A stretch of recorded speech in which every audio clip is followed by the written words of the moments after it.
សម្លឹងមើលទៅមេឃសង្វាយក្នុងយប់នេះនៅមានដួងតារារះឃើញច្បាស់ពន្លឺច័ន្ទភ្លឺថ្លានឹកអូននៅឆ្ងា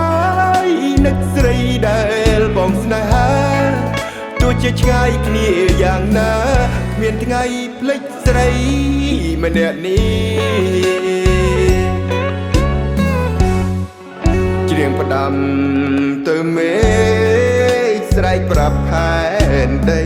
ជួយប្រាំតែស្រីថាខ្ញុំនឹកនាងខ្លាំងណាស់ដួងតារាអើយអ្នកហើយដឹងរឿងខ្ញុំច្បាស់ដួងច័ន្ទដែលកំពុងរះឃើញហើយថាខ្ញុំសោកកាក៏ពេលនេះអូនកំពុងតែធ្វើអ្វី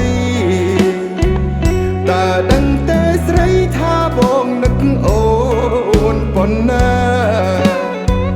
នឹកអូនខ្លាំងណាស់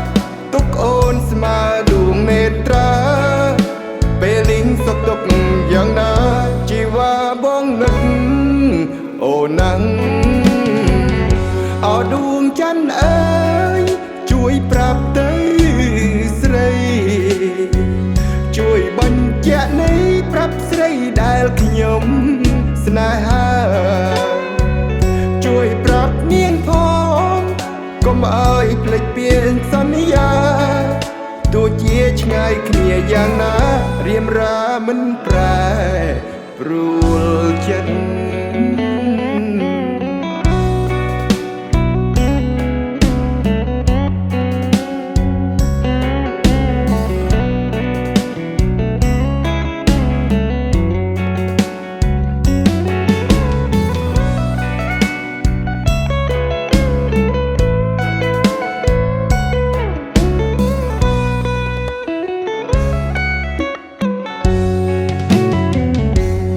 ពេលនេះអូ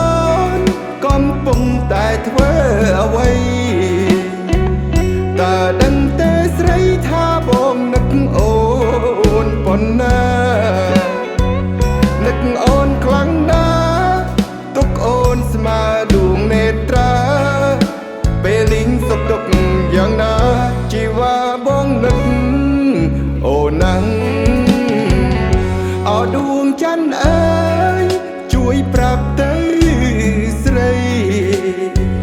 ជួយបញ្ជាក់នៃប្រាប់ស្រីដែលខ្ញុំ